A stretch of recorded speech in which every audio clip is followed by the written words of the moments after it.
Hello, everyone. Thank you for joining on my channel today. I have with me a guest who's actually a Reiki master, but she's working in different way. Like I also always mention to you guys, Reiki can be used in different way with crystal. Some people work with moon also.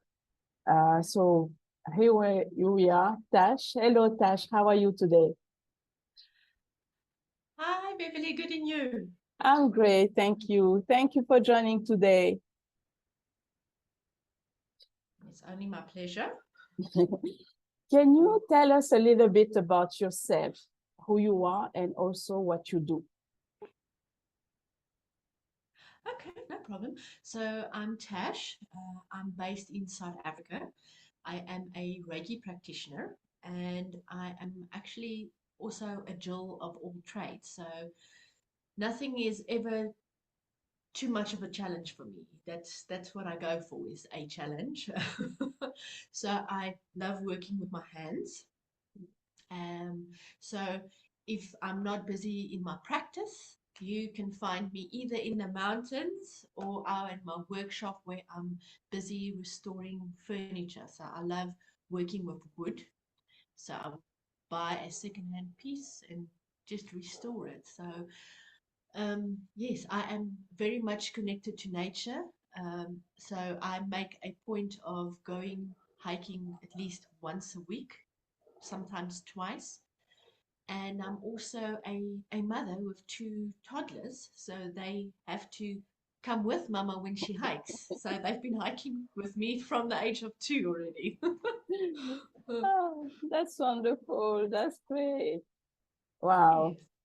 And how did you come to actually learn and practice Reiki?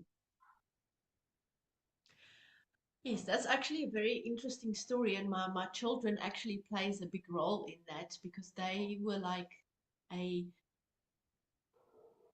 like they would clear the blockage that I had or just make me awaken to my actual life purpose. So when I was pregnant with my first child, which is my daughter, I started doing yoga to help with the natural birth process. And during that time, I made friends with people at the yoga studio, and I became good friends with one lady. And after I gave birth to my daughter, I just had this big aha moment, and I realized that the current field I was in was actually just, I was just stagnant there, and there was no excitement or, feeling like you're actually making a difference in the world, in your community.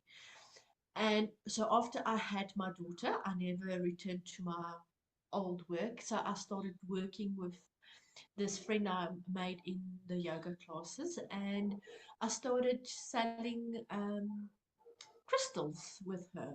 And then I started learning about the whole chakra energy system, Mhm. which fascinated me completely. And then I felt like there was something more. And that's when I went and I actually started studying Reiki, Sui Reiki, and I got my level 1 and 2. And then I just kept on wanting more, and I did my master's. And about 2 years ago, I actually also did um, a course on crystal Reiki. So all my Reiki sessions now, it involves actual crystals as well and crystal grids. And I've just, so my journey actually started with crystals and it developed Yes. into practicing Reiki, Yeah, and now they are combined, and I'm just using different elements from everywhere um, to help people heal on a natural level. that's a that's a good story actually. So yeah, your child are Yes, the one who bring that to you. What your yes. daughter? And it's Yes. the same with my son. My Oh, son, okay. when I had my son, I was then again, I awakened to other parts of the spiritual world by working with animal energy and with plants and stuff like that. So every time, so, but now I'm done. I have no more children. um, but yeah, they brought out this, like they actually just awoken me to what my true life purpose is on on earth, and that's the thing, because I was always so good with plants. I would My sister would love bringing her orchids to me because they would start getting this fungus, and I would Um, just fix them up and then to her. give them back to her, and then 2 months later she's back with the same plant. So Wow. yeah, Yeah, I really enjoy working with my hands. yeah, that's magical. That's really magical. And you offer different services. And I saw that you were, what are the moon ceremonies actually? What's the purpose? The moon ceremonies, so I mainly focus on full moon ceremonies. Okay. So when you're working with the moon is a beautiful energy to work with. Okay. So she, with the full moon, it's a time to reflect and to celebrate what you have accomplished in your time. Because we get into this state where we think that what we have and what's around us is just, it's just there. We don't actually reflect and see, oh wow, I've actually accomplished some of my goals without actually realizing it and without celebrating it. And that's what the full moon is all about, to just reflect on how far you've come in your life journey and celebrate even the smallest of things. You celebrate to just give you that extra boost of Mhm. energy in that moment. And she guides us to go inward and to just trust yourself and to believe in yourself again, because we lose that somewhere along the line with society conditioning. We lose who we truly are. We don't trust ourselves. We don't believe that we have the ability to accomplish things, and also to love yourself. I think that is probably one of the biggest things, is Yeah. to we have completely lost the love of self, Wow. and everything starts with self. So how you treat yourself, how you love yourself, is a reflection of who you are and how people will accept you and love you and treat you. So that's what we basically, that's what I try to accomplish with that eh, Mhm. full moon ceremonies. Okay. And what I basically do in a full moon ceremony, we get together in a circle.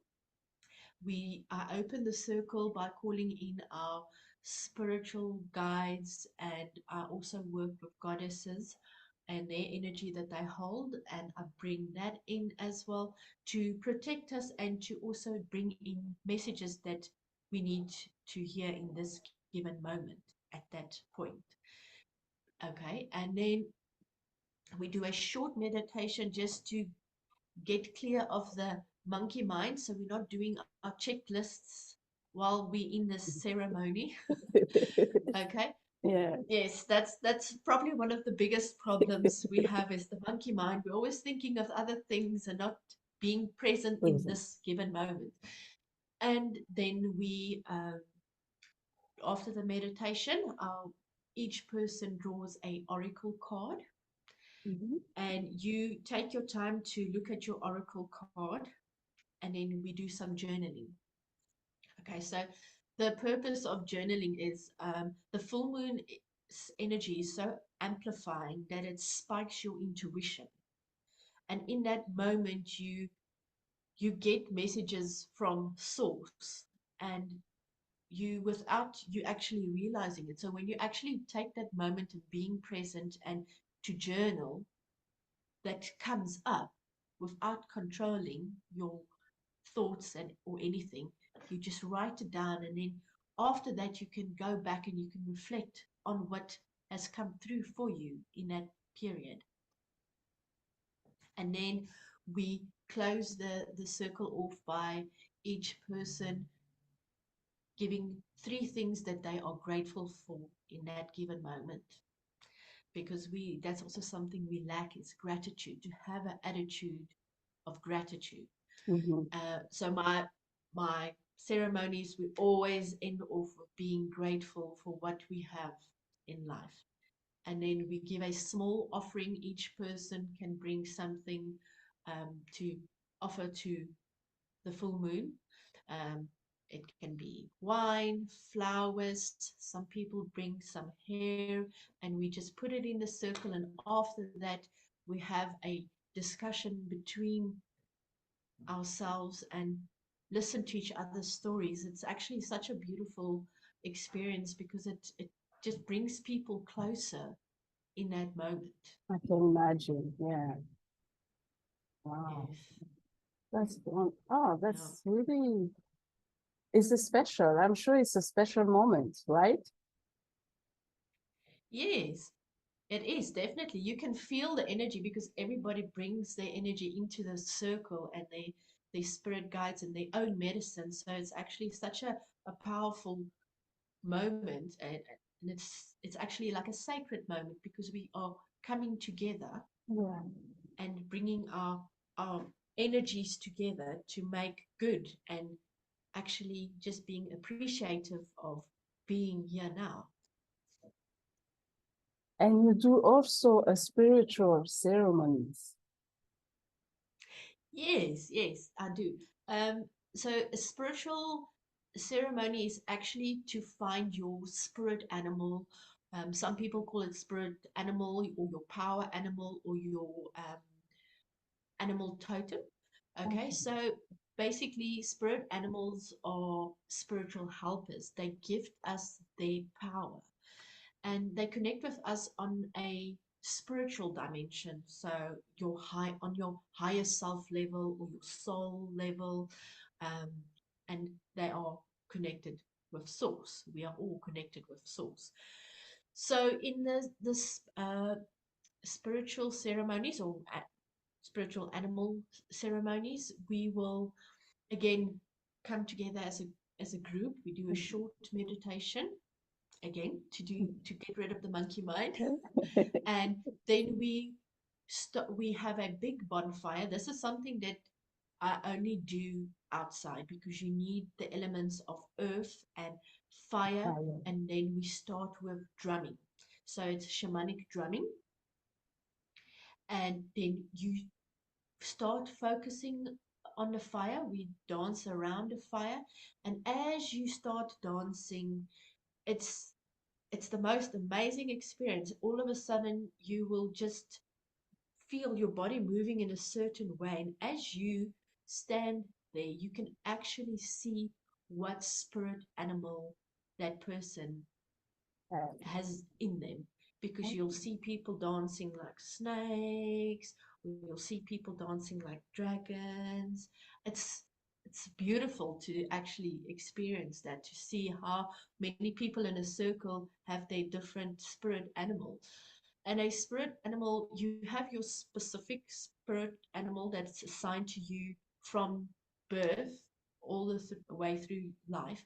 But somewhere along the line, you will need a different spirit animal to basically challenge or get through a challenge that That you you are had. dealing with. Mm-hmm. So you'll magically notice that you'll be sitting in a room, and there's this bee that keeps on coming into the room, which is not the norm. Mm-hmm. And then a few hours later, you'll be driving in the car and hear buzz a bee And in again. That's the signs from source, from the universe, that's saying you need to work with that specific animal's power, its energy that it holds. okay. Okay. So, for example, I think I'm really attracted to dragon. I don't know, for some Yes. reason. So I always think that is my guide, is my protector. And I can Yes, feel, when he spread his fire, I can, like yes. feel the energy of the fire, and it gives me actually energy, strength. That's how I feel it. So maybe that's also a way to see animal. Wow. Yes, most definitely. Yes. Most definitely. That's actually a beautiful spirit animal to work with. They're quite fierce, you know. Yeah. They don't lay down for anything. So that's actually very beautiful. Wow. Yeah, yeah. I have that No, if I feeling. can give you, yes, I have that feeling because when I was watching Merlin, the show, and every time I was, yes. yes, every time I was watching that series, I was attracted to the dragon. And I didn't even know that they don't exist anymore, For me, it was like they are still there.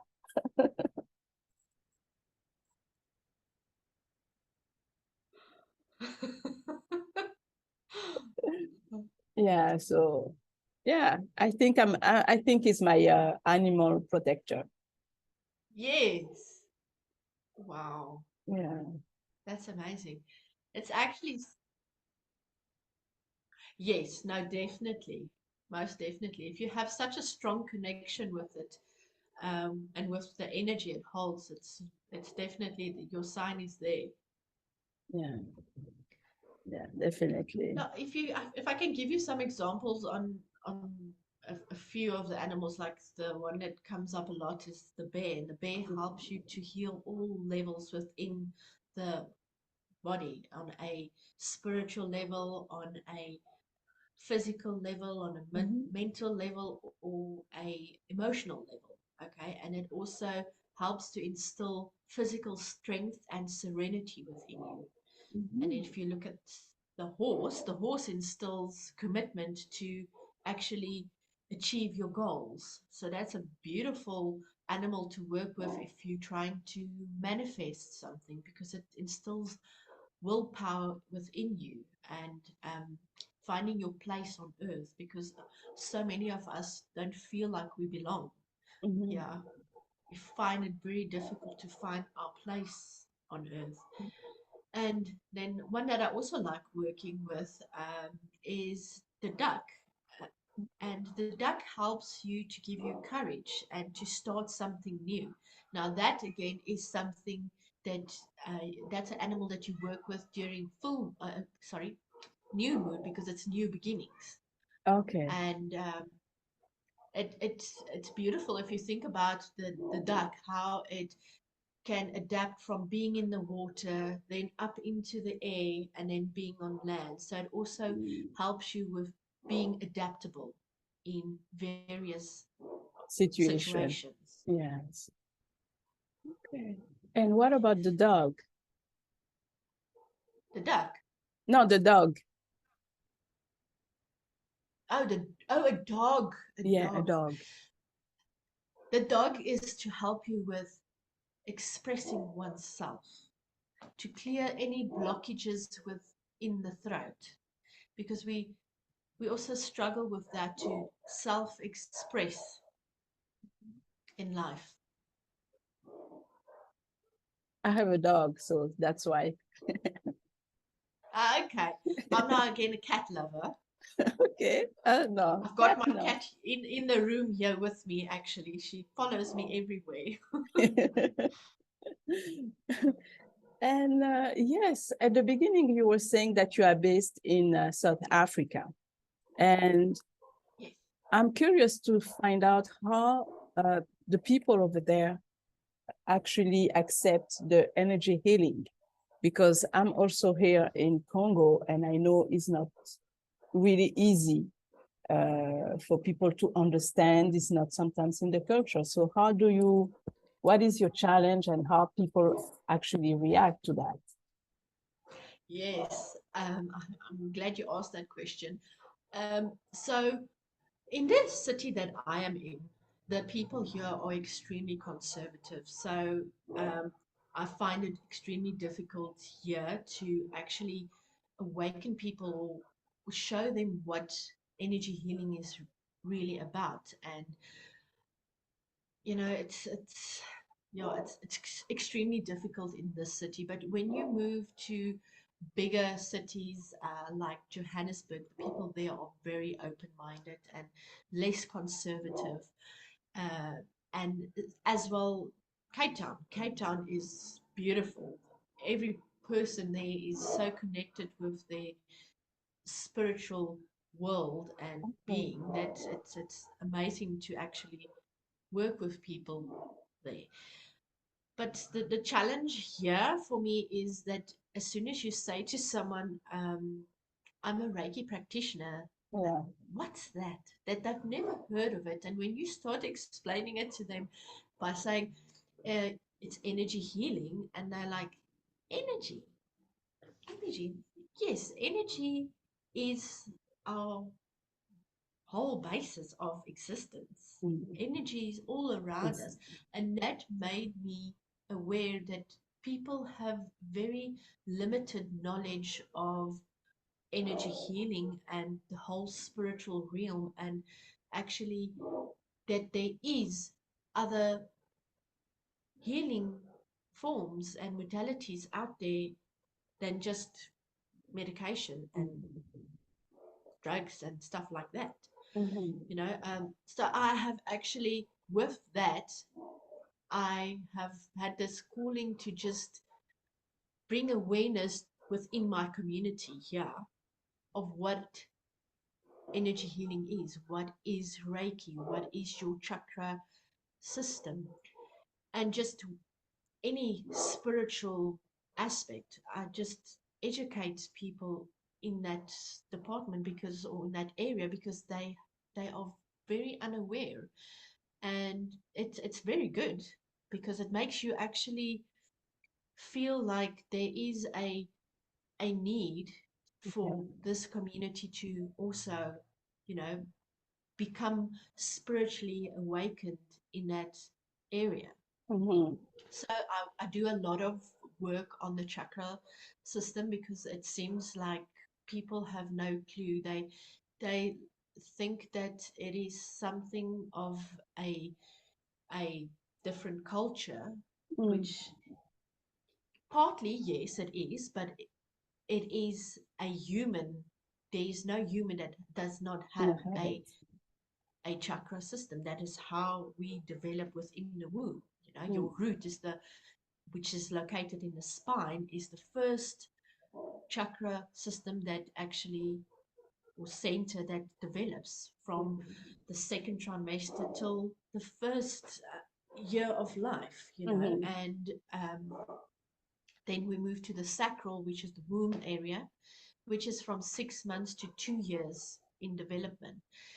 And I can go each step by step, and each center is responsible for a specific emotion, a specific Pain. way of life. Like the Yes. root is your physical safety center, and where you feel comfortable in your own body and feeling that you have no shame for your existence here on Mhm. earth. And then the sacral is where our sensuality and our sexuality and our emotions and our creative expression comes from. So when those areas are out of balance or in excess, we tend to have certain problems in our personalities, like being a bit more narcissistic in a specific area. If you feel like you're being threatened, you will go to your narcissist manner. It's not Mhm. a person is not a narcissist. If people say to me that person's a narcissist, it's actually just a trait you have to protect yourself, because Yeah. that's how you, as you have grown up, you have learned how to protect yourself, and that is just something that, and we all have a narcissistic traits, because you have so many different narcissistic traits that you I can agree. Yeah. have. And it develops with just growing up in life, you Mhm. know. And that's one of the things that can be quite a trigger, and just being aware of it when it happens, that you can say to yourself, okay, I'm being triggered here. I do Mhm. not want to be a narcissist in this certain situation anymore. Let's not follow the trigger and react. And there's multiple things, even like with the root.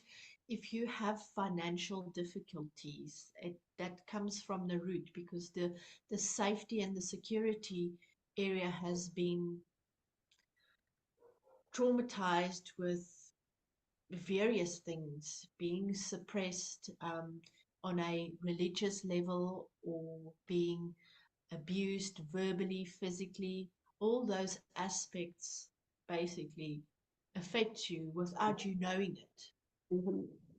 And it creates lacks in your life unless you actually go delve deep into it and heal those areas that are blocked. And if the root's blocked, energy Yeah, can't flow freely yeah, throughout. exactly, exactly. So that's basically the center that we always start with. So you are doing a lot of teaching actually, because actually you need to start it from the basic, like learning about the energy, teaching about the energy, the chakra, how does it work, how does it affect their life, Yes. because they don't know. Actually, they don't know. No, definitely.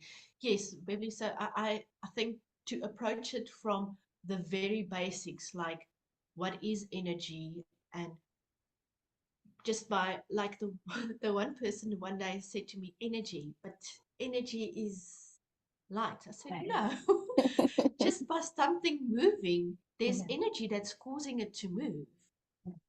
And I looked so shocked. And that's when I realized, okay, you actually have to go from the very basics just to explain to people that our basic existence is energy. Everything around us is energy. Mm-hmm. And then you go to the chakra system, explaining to people there, and you take it from there slowly, Yeah. surely, and then you will see that people actually, they have their own aha moments, because they actually see through the whole chakra Mm-hmm. learning where their blockages are and how to work with them. Yeah. So I suppose there's a lot of work uh, that need to be done, because I know, Yes, yes, I have the same thing here. When I talk about energy, they're like, what are you talking about? This is not right, you know? And so they kind of confused. So yeah, we have to go back really from scratch, if I can say that like that, and teach yes. them. Yes. Wow. Okay. Is there anything that you would like to share with us before we are closing? How people can reach you? If they want Yes. to, you work online also, right? You take Yes, appointment. so basically, I do in-person Reiki sessions, and I do a lot of distance remote Reiki sessions. Thanks to COVID, that has become the norm. So it also allows me to work with people all over the world, um, because energy has no limits. It Yes. flows freely and in multiple dimensions. So yes, I do those two, and then obviously my ceremonies is always in person. And you can get hold of me on my website, which is linked below, and then I'm also on Instagram under Howlett Moon Healing. Okay. All right. Thank you so much, Tash. It was interesting, It's and okay. I'm I'm glad that I have someone in the same continent that can share how does it work actually, and the challenge that Yes. we have. Yes. Yes. Thank you, everyone. Thank you, everyone, for watching, and like, share, or subscribe. And I will also put the link of Tash below the video so you can know how to reach her. Thank you, everyone. Thank you, Tash, and talk to you soon. Thanks, A. Bye. Okay, bye. Bye.